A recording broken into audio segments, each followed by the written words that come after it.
فال 2019 semester number 2 کے عزیز طلبہ و طالبات، گزشتہ 2 لیکچر سے ہم اردو سفر نامہ کے بارے میں پڑھ رہے ہیں۔ گزشتہ لیکچر میں ہم نے جتنی گفتگو کی تھی وہ غالباً اس نقطے پر آ کے منقطع ہوئی تھی کہ آئندہ ہم جدید اور قدیم سفر نامے میں جو فرق ہے اس کے حوالے سے پڑھیں گے۔ تو آج ہم بات کو سلسلے کو وہیں سے جوڑتے ہیں۔ عزیز طلبہ، جہاں تک قدیم اور جدید سفر نامے کا تعلق ہے،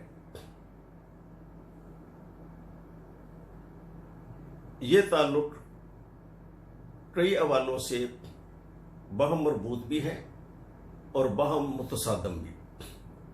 قدیم سفر نامے میں سیاح ماحول پر سرسری نظر ڈالتا تھا اور ماحول کا خاموش بیانیہ مرتب کر کے اپنے فرض سے بری ذمہ ہو جاتا تھا۔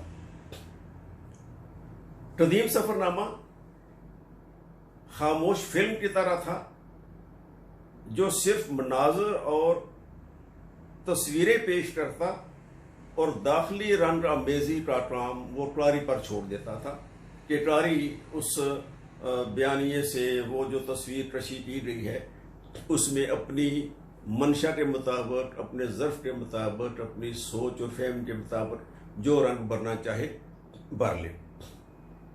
جبکہ جدید سفر نامے کے نے یہ کیا کہ اس نے بتدریج اس جمود کو توڑا اور جمود سے حرکت کی طرف سفر کیا۔ لہذا ہم کہہ سکتے ہیں کہ جدید سفر نامہ ایک بولتی ہوئی فلم کی طرح ہے جو منظر کا پورا تاثر ناظر اور سفر نامے کے حوالے سے قاری تک منتقل کرتی ہے۔ اس عمل میں شعر بھی ایک کردار بن جاتا ہے اور نہ صرف سیاح کے دل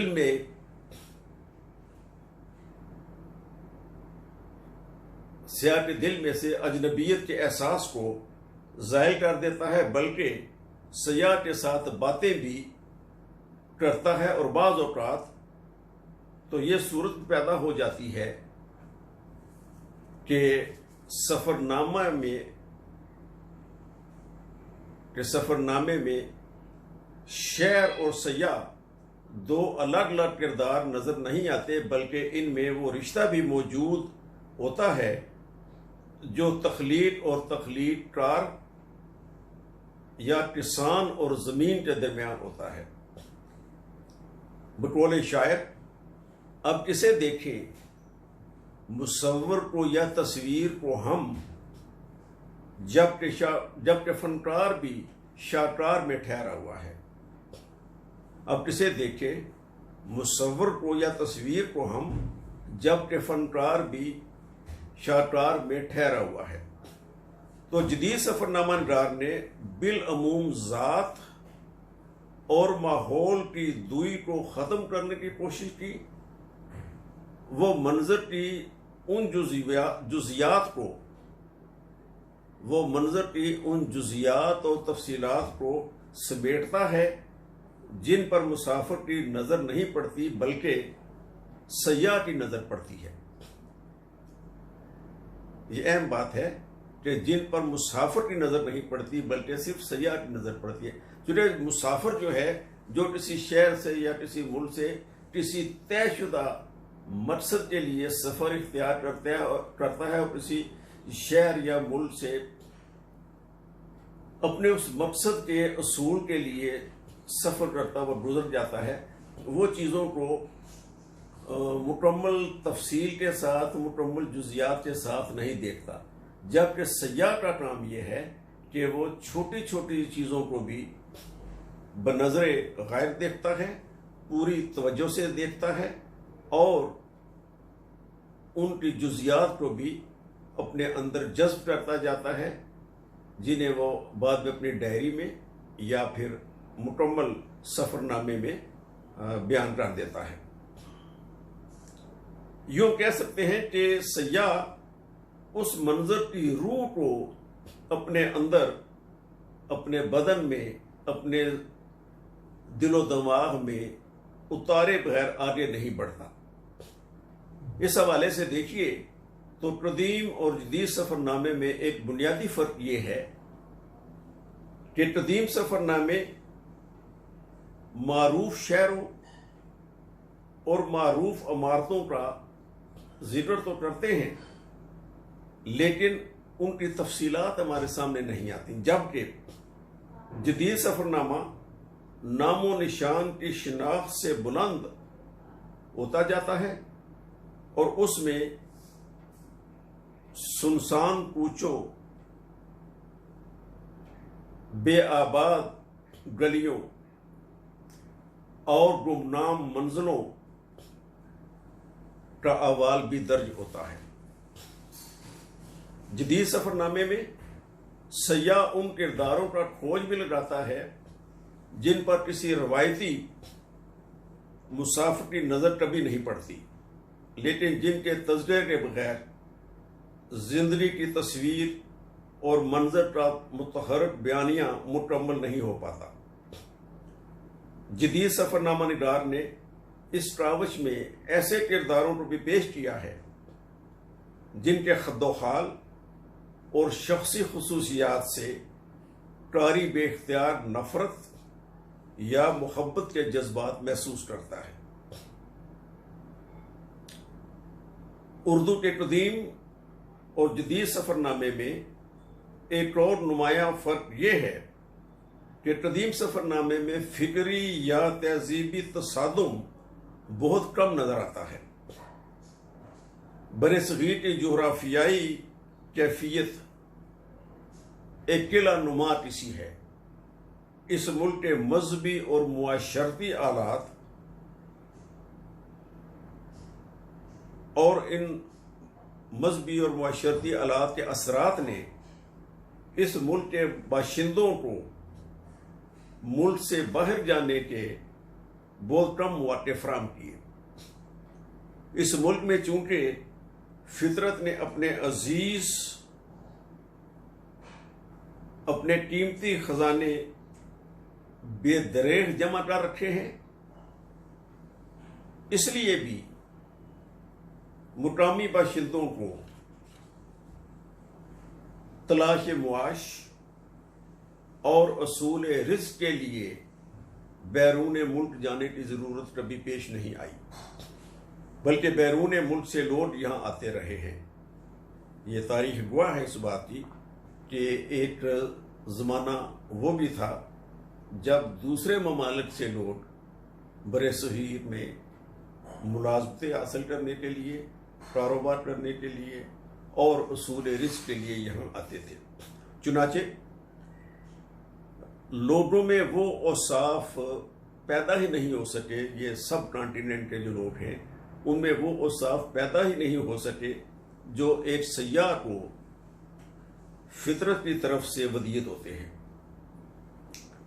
انگریزوں کی آمد کے بعد اس صورتحال میں نمایاں تبدیلی پیدا ہوئی۔ اب نہ صرف معاشرتی بندھن آہستہ آہستہ ٹوٹنے لگے، بلکہ نئی حکومت کی سرزمین کے ساتھ رابطہ قائم رکھنا بھی ضروری ہو گیا۔ یعنی باشندگان ہندوستان کے لیے یہ ضروری ہو گیا کہ وہ حکومت جو اب تاج برطانیہ کے ماتحت آ رہی ہے، اس حکومت کے دارالحکومت تک رسائی حاصل کریں، رابطے میں رہیں اور انگلستان کا سفر بھی اختیار کریں۔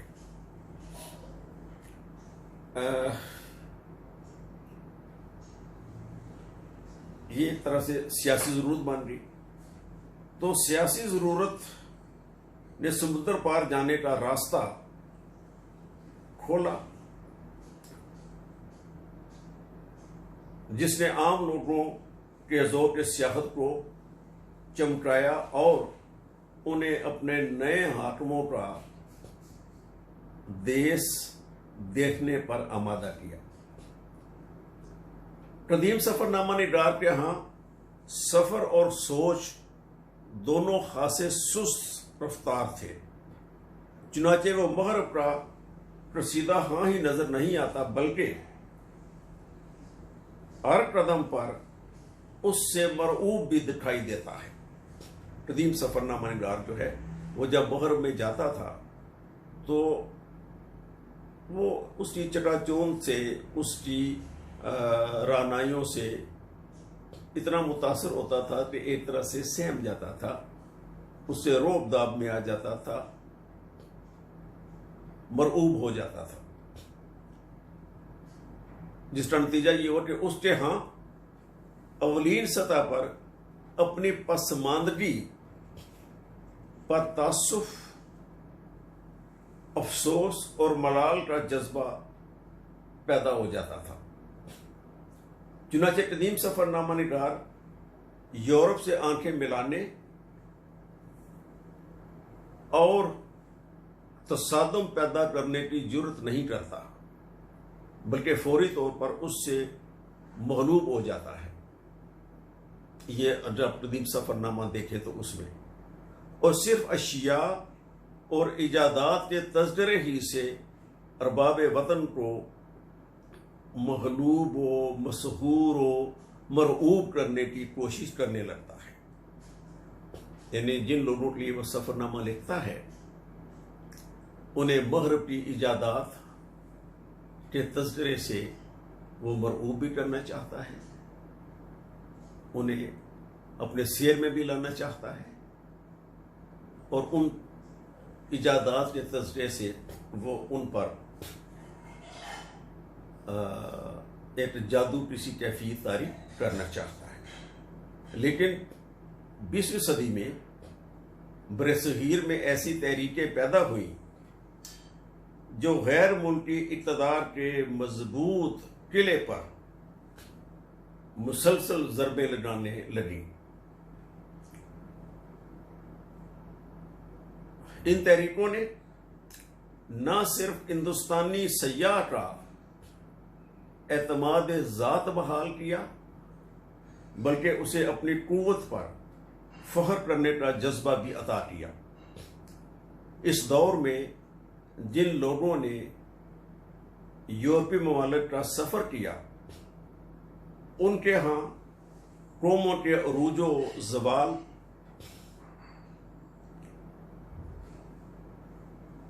بلندی اور پستی کے اسباب،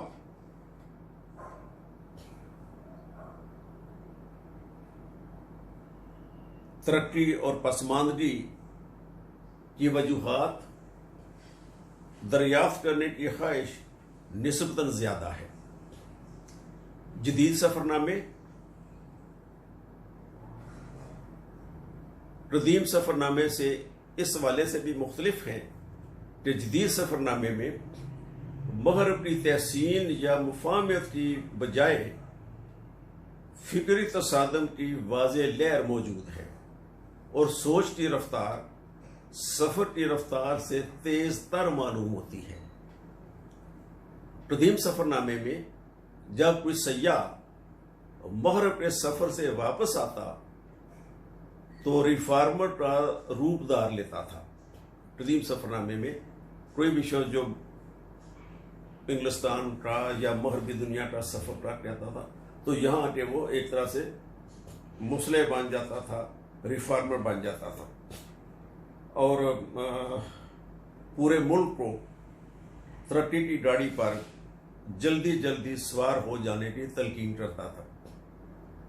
یہ رویہ یہ انداز ہمیں سر سید احمد خان کی تحریروں میں ملتا ہے کہ جب وہ انگلستان کے سفر سے واپس آئے تو انہوں نے یہاں پہ رسالہ تہذیب الاخلاق بھی شروع کیا اور سائنٹیفک سوسائٹی بھی شروع کیا، جس میں انہوں نے اپنے مضامین کے ذریعے باشندگان ہندوستان کو یہ تلقین کی، یہ ہدایت دینا شروع کی انہیں یہ تعلیم دینا شروع کی کہ وہ بھی مہر سے انداز اپنائیں تاکہ وہ بھی ترقی کی ان منازل کو جلدی جلدی چھو لے جن سے آج مہر مستفید ہو رہا ہے۔ نتیجتاً اس بلا واسطہ تلقین کے خلاف رد عمل بھی پیدا ہوا، جیسے کہ سر سید مہان کے خلاف بھی پیدا ہوا،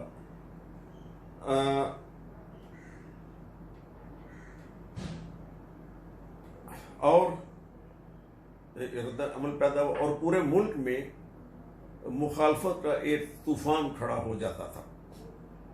جدید سفر نامہ نگار کو چونکہ ریفارمر کا روپ دھارنے اور ترقی کی رفتار کو مغربی ہتھیاروں سے تیز کرنے کی ضرورت نہیں رہی، اس لیے اب سفر نامہ جسمانی سطح سے، یہ اہم بات ہے کہ اب سفر نامہ جسمانی سطح سے ذہنی سطح کی طرف مڑ گیا، یعنی اب بظاہر ترقی مقصود نہیں رہی، بلکہ اس ترقی تک پہنچنے کے مدارج اور مراحل، رویے، سوچ، فکر، تفکر، اس علم کا اصول وہ مقصود بالذات ہوا۔ چنانچہ ہم دیکھتے ہیں کہ جدید سفر نامہ معلومات مہیا کرنے کی بجائے اس فکری اور تہذیبی تصادم کو منظر عام پر لاتا ہے جو مختلف تہذیبوں اور نظاموں کے درمیان عالمی سطح پر عمل میں آ رہا ہے۔ تکنیک کے اعتبار سے سفر ناموں کو بالعموم 3 اقسام میں تقسیم کیا جا سکتا ہے۔ پہلے ہم نے دیکھا کہ سفر نامہ قدیم اور جدید سفر نامہ کیا ہے، قدیم سفر نامہ نگاروں کا رویہ کیا تھا، جدید سفر نامہ نگاروں کا رویہ کیا ہے۔ قدیم سفر نامہ نگار جو ہیں وہ ان کے ہاں ایک مرعوب ہو جانے کی ذہنی کیفیت ہے، جبکہ جدید سفر نامہ نگار جو ہیں وہ اس سے باہر نکل آئے ہیں۔ اب اگلا سوال یہ کہ سفر نامہ جو ہے وہ کس کس تکنیک میں لکھا جاتا ہے، وہ کون سے اسلوب ہے تحریر ہے، وہ کون سے فنی وسائل ہیں، وہ کون سے مراحل اور مدارج ہیں جن سے سفر نامہ معرض تحریر میں آتا ہے۔ تو اس اعتبار سے اگر دیکھا جائے تو اس کی 3 اقسام ہیں۔ اس کی جو سب سے پہلی قسم ہے سفر نامے کی تکنیک کے اعتبار سے، وہ سفر نامے جو سفر کے بعد لکھے جاتے ہیں، یعنی اگر ہم دیکھیں تو پہلے نمبر پر وہ سفر نامے جو سفر کے سر انجام پا جانے کے بعد لکھے جاتے ہیں۔ ایسے سفر ناموں کے مصنف دوران سفر اپنا زیادہ وقت ماحول کے مشاہدے اور ماحول کے مطالعے میں گزارتے ہیں، اور جو کچھ دیکھتے ہیں اسے یا تو اپنے دماغ میں محفوظ کر لیتے ہیں یا پھر اپنے ڈائری میں یادداشتوں کی صورت میں لکھ لیتے ہیں۔ سفر کے بعد جب انہیں فراغت میسر آتی ہے تو ان یادداشتوں کو وہ ایک مربوط بیانیے کی شکل میں لکھ لیتے ہیں، اسے ایک مرتب اور منظم بیانیے کی شکل دے دیتے ہیں۔ اور میں یہ سمجھتا ہوں کہ دنیا کے جو بیشتر سفر نامے ہیں وہ اسی تکنیک میں لکھے گئے ہیں۔ اس قسم کے سفر ناموں میں سیاح چونکہ منظر کو ذہنی سطح پر دوبارہ زندہ کرتا ہے، یہ اہم بات ہے کہ وہ سارا سفر، وہ سارے مراحل جن میں سے وہ گزرا تھا، جسے اس نے اپنے ڈائری پہ نوٹ کر لیا تھا یا اپنے ذہن میں بطور یادداشت کے محفوظ کر لیا تھا، جب اسے لکھنے بیٹھتا ہے تو پھر وہ سارے منظر کو نئے سرے سے زندہ کرتا ہے اپنے ذہن میں. اس لیے اس میں بالعموم تخیل کو بھی راہ مل جاتی ہے. یعنی جو پہلے اس نے دیکھا تھا، اب جب اس میں اس کی یادداشت شامل ہوئی تو اس کے ساتھ ہی اس کا تخیل بھی شامل ہو گیا. سیاح اگر منظر کو اہمیت دے جو اس نے دیکھا تھا تو ایک خوبصورت تصویر مرتب ہو جاتی ہے، اور اگر وہ پوری فضا کو گرفت میں لینے کی کوشش کرے تو سفر نامے میں افسانے کا سا رنگ پیدا ہو جاتا ہے. یہ خوبی ہمیں امجد اسلام امجد، عطا الحق قاسمی، مستنصر حسین تارڑ اور اختر ممونکا کے سفر ناموں میں بخوبی نظر آتی ہے. اب تکنیک کے اعتبار سے جو دوسری قسم ہے سفر نامے کی، وہ یہ ہے کہ سفر نامہ نگار اگر سفر کے آلات و کیفیات و تاثرات کو دوران سفر لکھتا چلا جائے تو ایسا سفر نامہ عام طور پر ڈائری کی تکنیک اختیار کر لیتا ہے. اس قسم کا سفر نامہ نہ صرف تاریخ کا صحیح تعین کرتا ہے بلکہ حادثات و واقعات پر بھی سیاح کا فوری رد عمل ظاہر کر دیتا ہے، اور اس میں سچائی کا عنصر زیادہ اور تخیل امیزی نسبتاً کم نظر آتی ہے. ڈائری میں سیاح اپنی ذات سے ہم کلام ہوتا ہے، اس لیے اس میں حسن اور گہرائی پیدا ہو جاتی ہے.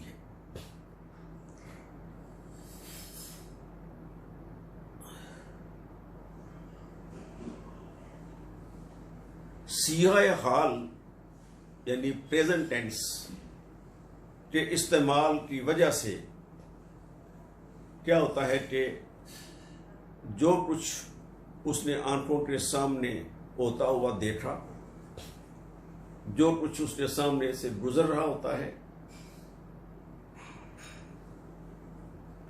انہیں پڑھتے ہوئے قاری ایک ایسے مبصر کا روپ دھار لیتا ہے جو سیاح کا امزاد ہوتا ہے اور ہر منظر پر خود بھی تبصرہ کر رہا ہوتا ہے.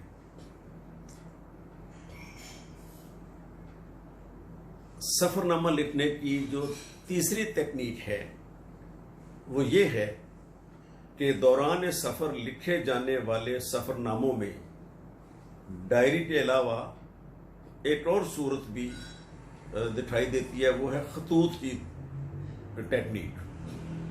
یعنی ڈائری میں تو سیاح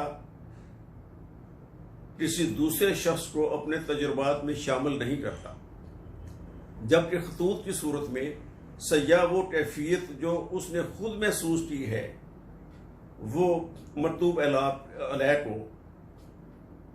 علیہ کو منتقل کرنے کی کوشش کرتا ہے. یعنی جس شخص کو وہ خط لکھ رہا ہے اسے جب وہ اپنے سفر کا احوال لکھے گا تو وہ ساتھ ہی ساتھ اس کیفیت کو بھی بیان کرنا شروع کر دے گا جو دوران سفر اس پر مرتب ہوئی. وہ اس کوشش میں گزرے ہوئے لمحے کی بازیافت کرتا ہے اور اسے زمانہ حال میں زندہ کرنے کی ایک کوشش کرتا ہے. اس قسم کے سفر نامے میں سیاہ ماضی استعمال ہوتا ہے، چنانچہ بعض اوقات وہ جاذب نگاہ کیفیت جو رواں تبصرے کے بیانیے میں ابھرتی ہے اسے خطوط کی تحریک جیسے کیا کہنا چاہیے کہ وہ جو ایک رواں تحریر، جو ایک رواں بیانیہ ہے، اسے تحریر کرنے میں جو کیفیت مرتب ہوتی ہے، جب خطوط کی صورت میں اسے لکھتے ہیں تو اس تکنیک میں وہ کیفیت جو ہے وہ نکھر کر سامنے نہیں آتی. لیکن اس کے باوجود چونکہ ڈائری کی طرح خطوط بھی دوران سفر ہی لکھے جاتے ہیں، یہ نہیں ہوتا کہ خطوط جو ہے وہ سفر انجام ہو جانے کے بہت عرصہ کے بعد لکھے جائیں. جس طرح ڈائری بھی ساتھ ساتھ لکھی جاتی ہے، اسی طرح جو سفر سے متعلق خطوط ہیں وہ بھی اسی سفر کے دوران ہی میں عام طور پر لکھے جاتے ہیں. اس لیے ان کے تاثر میں جو سب سے بڑا اہم فرق پڑتا ہے وہ ہوتا ہے صداقت کا، کہ وہ سفر نامے جو لکھے گئے خطوط کی صورت میں، ان میں صداقت اور سچائی زیادہ پائی جاتی ہے اور انہیں قاری زیادہ دلچسپی سے پڑھتا ہے. وہ سفر نامے جو سفر کے سر انجام پا جانے کے کچھ عرصے کے بعد لکھے جاتے ہیں، ان میں مبالغہ امیزی جو ہے وہ زیادہ ہوتی ہے اور ان میں سے صداقت کا عنصر جو ہے وہ قدر کم ہو جاتا ہے، جس کی بنا پر ان کی صحت جو ہے وہ قدر مشکوک ہو جاتی ہے اور سنجیدہ قاری جو ہے وہ اس قسم کے بیانیے سے بعض اوقات ایک الجھن سے بھی محسوس کرتے ہیں. اب چونکہ بات ہو رہی ہے اسلوب کی، تو جہاں تک اسلوب کا تعلق ہے، ایک اچھے سفر نامے میں سیاح اور ادیب دونوں ہاتھ میں ہاتھ ملا کر چلتے ہیں. سیاح اپنے تیز مشاہدے اور قوت باصرہ سے ماحول کی جزیات کو سمیٹتا ہے. یعنی جو ایک سیاح ہے وہ اپنے دیکھنے کی جو قوت ہے اس سے وہ ماحول کی جزیات اور تفصیلات کو سمیٹتا چلتا جاتا ہے، اور اس کے اندر کا ادیب ان جزیات کو خوبصورت، دلکش، دل پذیر اور جاذب توجہ اسلوب میں یوں پیش کرتا ہے کہ پورا منظر متحرک ہو کر قاری کے سامنے آ جاتا ہے. سفر نامے کا بیانیہ اگرچہ میکانکی اور غیر تخلیقی اسلوب میں مرتب کیا جائے،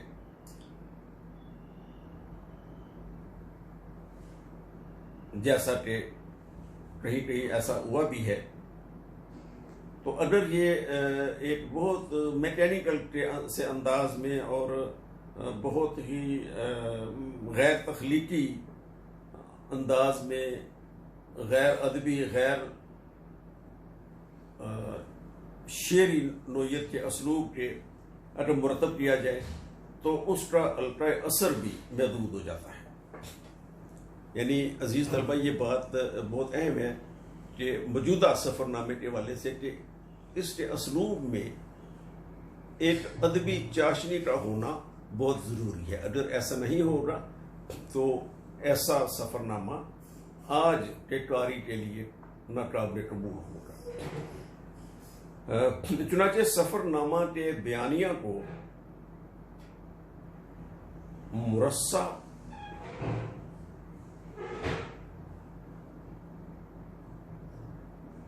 مزین اور خوشگوار بنانے کے لیے بالعموم ایسا اسلوب اختیار کیا جاتا ہے جو داخلی طور پر توانا اور خارج کی سچائی کا مظہر بن سکے اور سفر نامے کی سنجیدگی کو مجروح نہ کرے. جدید سفر نامے میں طنز و مزاح کا اسلوب آزمانے کی کوشش بھی کی گئی ہے. اس قسم کے سفر ناموں میں لفظوں کے الٹنے، معنی کی متضاد صورت کو ابھارنے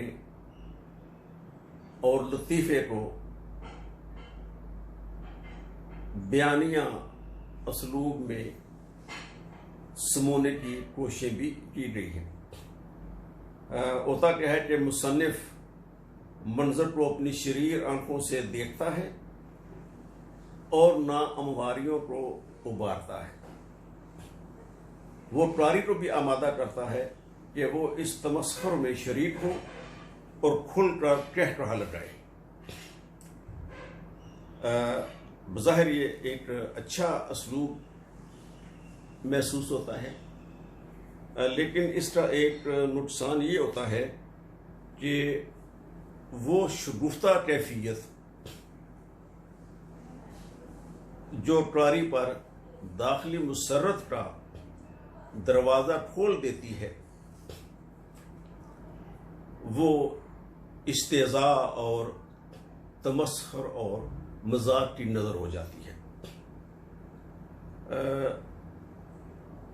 اب ہوتا یہ ہے کہ اگر سفر نامے میں ہنسی مقصود بالذات بن جائے تو منظر کا بیانیہ ایک ثانوی حیثیت اختیار کر لیتا ہے، جس سے سفر نامے کا بنیادی تصور مجروح ہونے لگتا ہے۔ لہذا ہم دیکھتے ہیں کہ انہی وجوہات کی بنا پہ طنز و مزاح کو شعوری طور پر سفر نامہ کا حصہ بنانے کی کوشش نہیں کی جاتی۔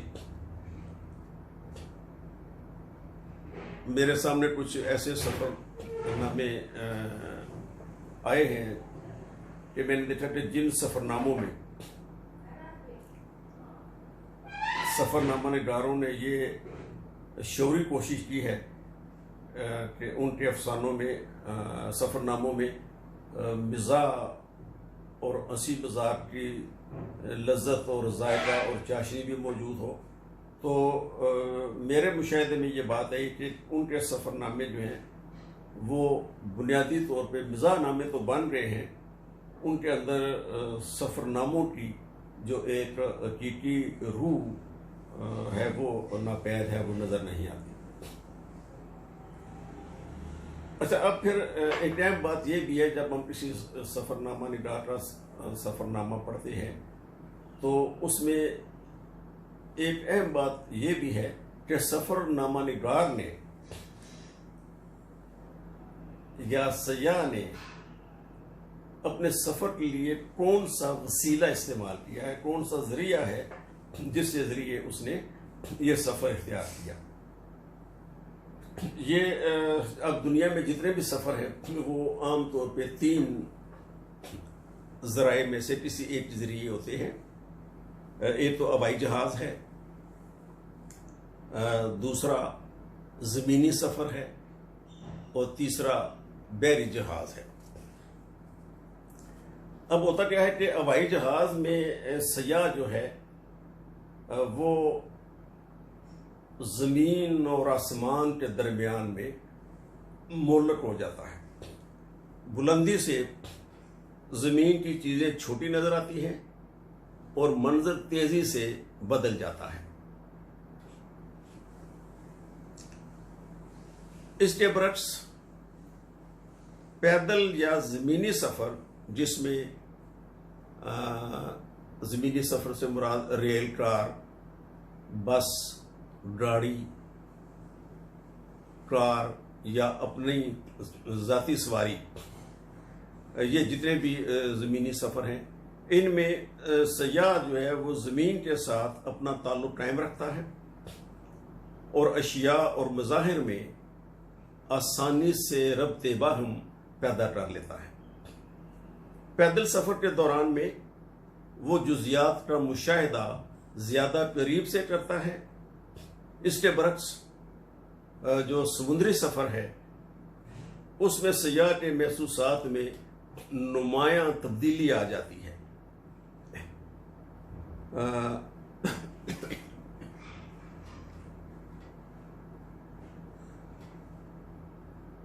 کیونکہ وہ ایک نئے جہان حقیقت سے آشنا ہوتا ہے، ایک ایسا جہان جو زمینی سفر کے دوران اس کے سامنے کبھی بھی نہیں آیا ہوتا۔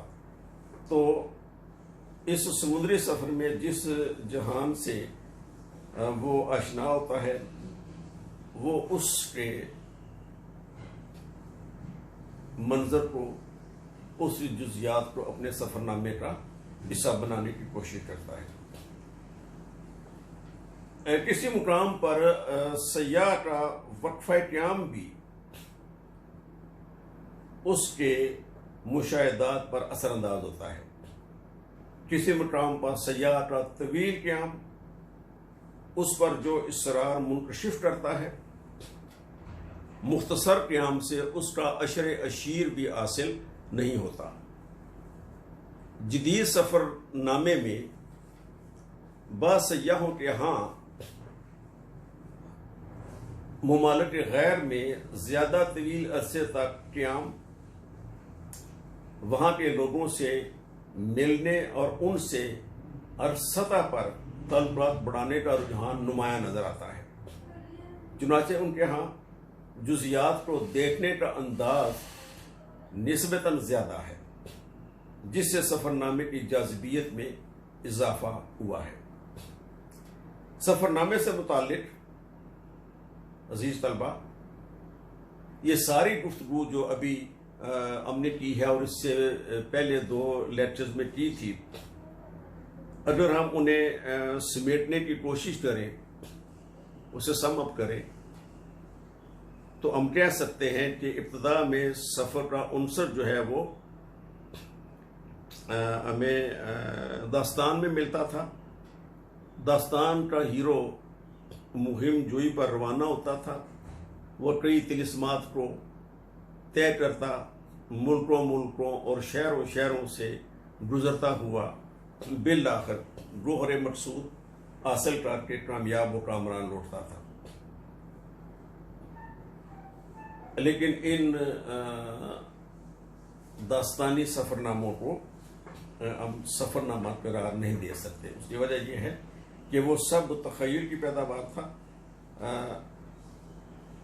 داستان کا ہیرو جس بھی سرزمین پر جاتا تھا یا جہاں سے وہ گزرتا تھا، وہ حقیقی سرزمین نہیں ہوتی تھی، بلکہ داستان گو کے تخیل کی پیداوار ہوتی تھی۔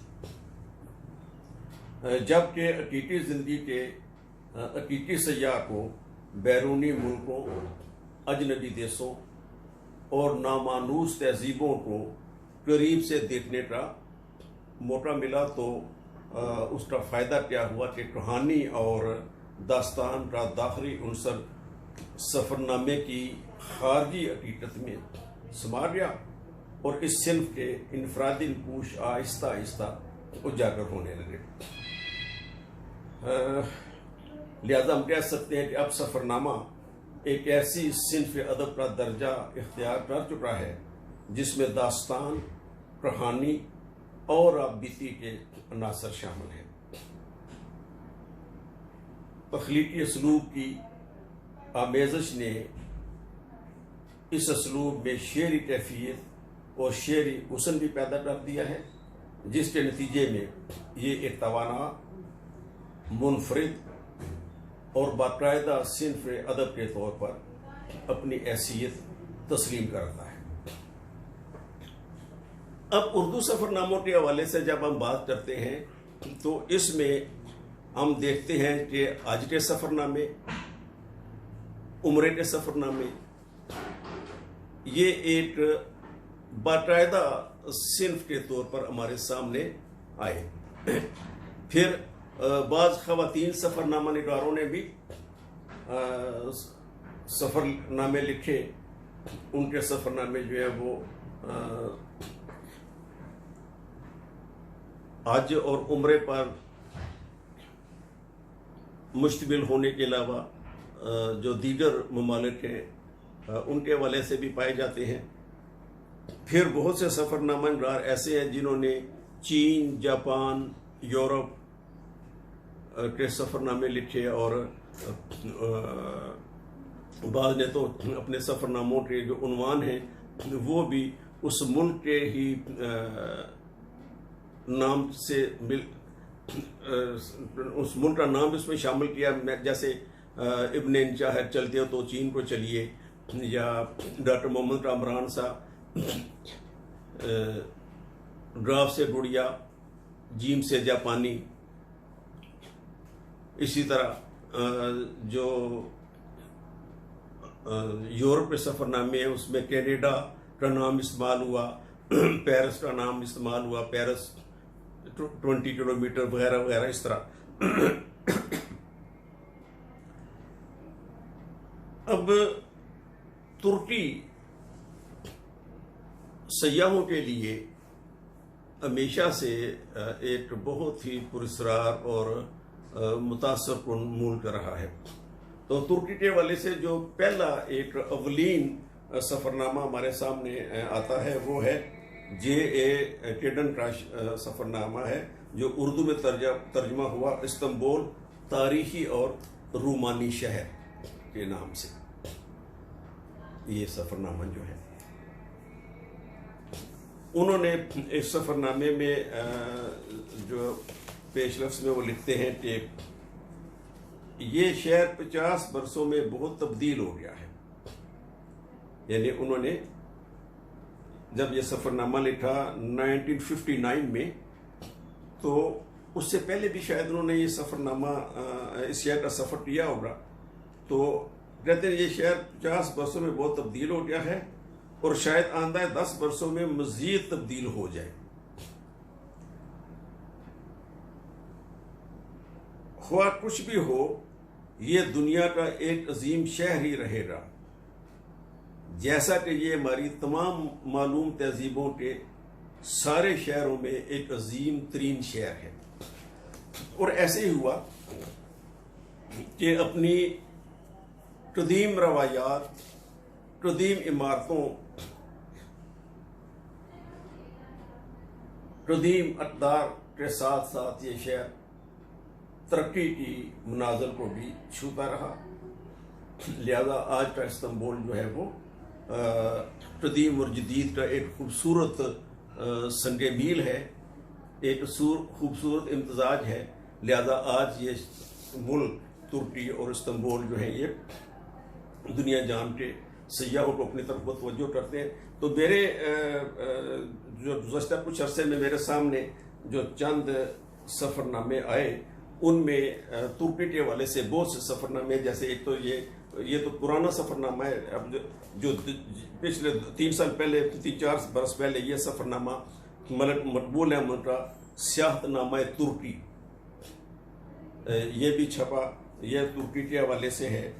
اور اسی طرح اگر دیکھا یہ فرخ سہیل گوندی کا سفر نامہ ترکی ہی ترکی، یہ فرخ سہیل گوندی کا سفر نامہ ترکی ہی ترکی. تو یہ اس لیے میں آپ کے سامنے لانا چاہ رہا ہوں. اسی طرح ہمارے دوست ہیں ڈاکٹر آصف محمود جا، ان کا بھی یہ شام ترکی اجرت اور خدمت، یعنی یہ سفر نامہ بھی ترکی کے حوالے سے ڈاکٹر آصف محمود جا نے لکھا. اسی طرح جو ہے ایک دو اور سفر نامے بھی جو پچھلے دنوں مجھے ملے پڑھنے کے لیے، وہ بھی ترکی کے بارے میں. جیسے یہ سفر نامہ ہے ڈاکٹر اختر حسین جعفری کا، یہ بھی ترکی کے حوالے سے ہے. یہ بھی عزیز طلبہ ملاحظہ کیجیے، یہ سفر نامہ بھی ترکی کے حوالے سے ہے. تو اس کے علاوہ جو آج کے اور عمرے کے حوالے سے بھی بعض سفر نامے جو ہیں وہ لکھے گئے. مثلا یہ ڈاکٹر آصف محمود جا کا ہے اللہ، کعبہ اور بندہ، اللہ، کعبہ اور بندہ. پھر مغربی ممالک کے جو سفر نامے جن میں کینیڈا کا خصوصی طور پہ لوگوں نے سفر کیا، پھر چین اور جاپان کے اوپر، تو چین کے بارے میں تو بہت سے سفر نامے لکھے گئے، جاپان پر کم ہیں. اور چین کے حوالے سے ایک نیا سفر نامہ جو ہے وہ ہے یہ دیکھا ہم نے چین. اور اسی طرح کینیڈا اور جاپان پہ بھی کئی سفر نامے میں مل جاتے ہیں. جیسے کہ میں نے کہا کہ جاپان پہ لوگوں نے سفر تو بہت اختیار کیے جاپان کے، لیکن جاپان کے بارے میں سفر نامے زیادہ معرض تحریر میں آئے نہیں. چند ہی ہیں جن میں ایک یہ بہت اہم سفر نامہ ہے سنگاپور سے جاپان. یہ بھی ڈاکٹر آصف محمود جاٹا ہے. تو البتہ کینیڈا کے بارے میں پچھلے کچھ برسوں میں بہت سفر نامے لکھے گئے، جن میں ایک اہم ترین سفر نامہ جو ہے وہ ہے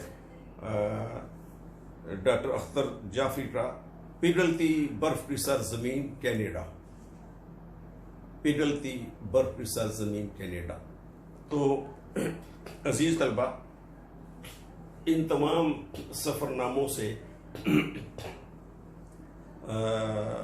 یہ پتہ چلتا ہے کہ اب سفر نامہ اردو ادب کی ایک باقاعدہ مسلمہ معتبر صنف ادب کا درجہ اختیار کر چکا ہے. آج سے کچھ عرصہ چند برس پہلے تک سفر نامے کو شاید وہ پذیرائی حاصل نہیں تھی جو اب حاصل ہوئی ہے. تو اس حوالے سے ڈاکٹر انور صدیق صاحب کی ایک بہت اہم تحقیق ہے اردو میں سفر نامہ. پھر اس کے تتبع میں بعض اور کتابیں بھی لکھی گئیں، جن میں ایک تو یہ کتاب اس وقت میرے پاس ہے، خواتین کے اردو سفر ناموں کا تحقیقی مطالعہ. خواتین کے اردو سفر ناموں کا تحقیقی مطالعہ. یہ ہے ڈاکٹر صدف فاطمہ، انہوں نے یہ تحقیق کی جسے انجمن ترقی اردو کراچی نے شائع کیا. پھر ڈاکٹر صاحبہ ہی نے جو ہے اسی سلسلے کو آگے بڑھایا اور انہوں نے خواتین کے اردو سفر نامے سن 2000 سے 2012 تک یہ الگ سے ایک مزید تحقیق کی، جس میں انہوں نے سن 2000 سے 2012 تک ان سفر ناموں کا تذکرہ کیا جو خواتین نے لکھے تھے. یہ ان کی دوسری کتاب ہے. میں یہ سمجھتا ہوں کہ آج کے اس لیکچر کے اختتام پہ ہم مکمل طور پر تو نہ صحیح لیکن ابتدائی معلومات کی حد تک اردو سفر نامے کے سفر سے آگاہ ہوئے ہیں. اگلے ہفتے آپ کا فائنل ٹرم پیپر ہے. عزیز طلبہ، میری خواہش ہے اور درخواست ہے آپ سے کہ ایک تو ایک دوسرے کے ساتھ اپنے نوٹس شیئر نہ کیا کریں. اس سے پھر پرابلم یہ ہوتا ہے کہ ایک ہی پرچہ جو ہے وہ دیکھنے کو ملتا ہے، اور یہ بھی تاثر ابھرتا ہے کہ جیسے آپ نے ذاتی طور پر کوئی تحقیق یا سیرابی علم کے عمل سے آپ نہیں گزرے.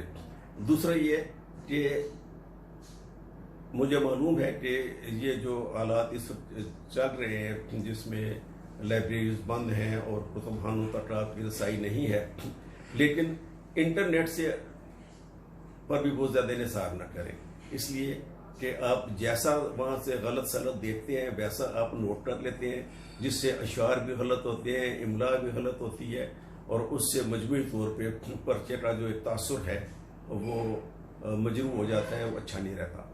اپنی ذاتی تحقیق پر انحصار کیجیے. آپ بہت اچھے طالب علم ہیں، تھوڑی سی محنت اور کریں گے، تھوڑی سی ذمہ داری کا مظاہرہ کریں گے تو آپ بہترین طالب علم بن جائیں گے. اللہ آپ کو اپنے حفظ و امان میں رکھے. آپ خوش رہیے.